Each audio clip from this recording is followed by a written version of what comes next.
بسم الله الرحمن الرحيم. السلام عليكم ورحمة الله وبركاته. جيراني الكرام المتواجدين معنا على صفحة جماعة المسجد الكرام، أسعد الله مساكم بكل خير.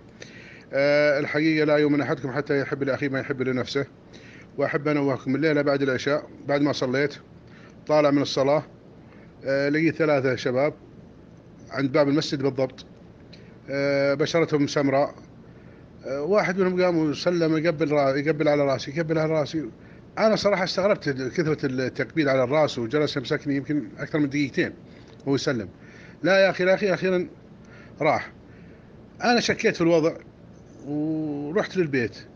قبل ما افتح الباب دخلت يدي في جيبي لقيت الجوال، دخلت يدي ثانيه في هذا لقيتهم شالوا المحفظه من جيبي كامله، جميع البطاقات وجميع الصرافات، تامين طبي، رخصة القيادة، سجل الأسرة، المهم المحتويات إضافة إلى مبلغ، ولكن الحمد لله يعني المبلغ ما هو ذاك المبلغ الكبير. فحبيت أنوه عليكم في مثل حصل حاجة، رجل غريب يقلب على راس حدا أو حاجة.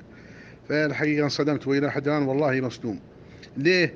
والله ما يهمني إلا التعب في البطاقات استخراجها.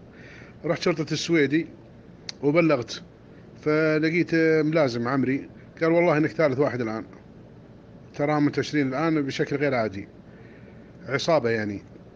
فحبيت أزكن عليكم وأبين لكم اللي صار، وحسبنا الله ونعم الوكيل.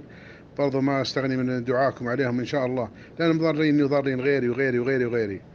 فحبيت أنبه عليكم، في أي واحد تقابله غريب عليك لا تسلم عليه. وهذا حصل الليلة بعد العشاء. وجزاكم الله خير.